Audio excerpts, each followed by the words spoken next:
Well, before we go any further with our search for our big cat, we had to take down some trees into the swamp.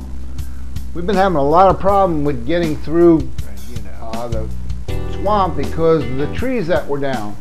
So some of those trees had to be cut up and some of the dead trees had to be cut down so that they would not fall into our path. So that's what we were going to do. We were headed to the swamp to take down some trees. Well, maybe tree cutting isn't one of my, let's say, best traits. There's a little bit of an art to it, getting the tree to fall in the right direction. It was definitely cold that day, and I was wading through the swamp in my not so waterproof boots. And the first tree we cut, well, we thought we had it made. We cut our notch so we could get it to fall in the right direction, and chainsaw was working well. The sun was out. My feet were freezing at this point. They were soaked, and I made the right cuts to have the tree fall in the right direction, and wouldn't you know it, bang, it falls in between a tree with two limbs. Well, that didn't go as planned, so we'll just move on to tree number 2. Now this is also a dead tree that if it were to fall, it would definitely block off the creek and could make some high water. So we started cutting, and we wanted to fall. The one thing I didn't want to do was get anything wet other than my feet. And all of a sudden, time to get soaked. Let's see that again in slow motion.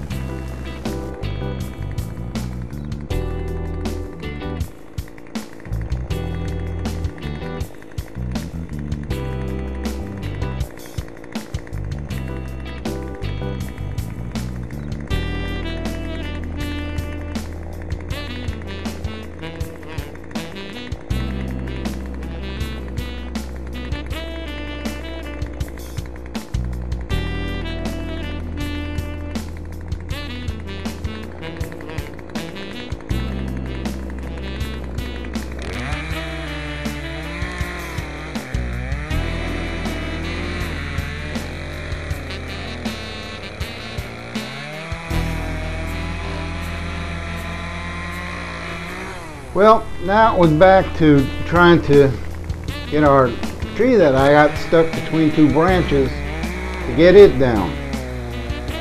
But now it was more of a hazard than it was before I cut the base out. So we cut one limb, and sure enough it just flipped over. And it was still stuck in the tree.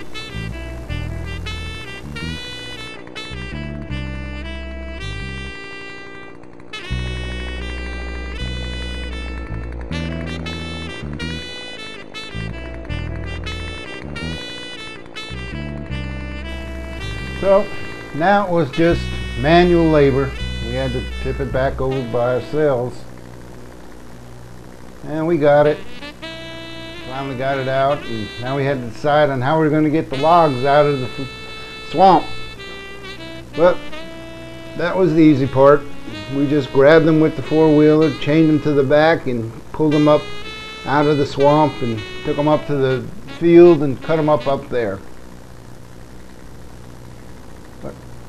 This is the reason why we're cutting the trees down, so that we can get back into the back part of the swamp, because that's where our next search for our big cat will take us.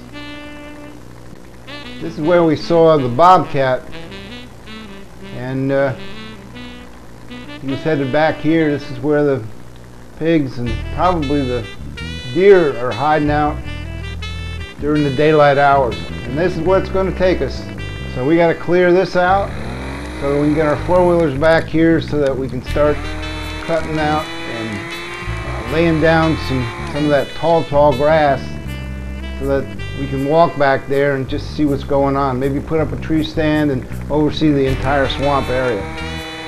But that'll be my hunting buddies. They'll be doing that. I just take the time and try to do what I can to get the trails and trees cut out of the way. There isn't anybody else that'll do it. But thank the Lord that we got out with no injuries, no trees fell on us. We didn't cut any arms or legs off. We got the trees out and the trails cleaned, and now we're ready to go. So if you need a professional to come and do some tree cutting for you, maybe you got a couple trees that are close to your house or close to your driveway, I suggest that you call somebody else and not me. This is Al Vine, and thanks for watching.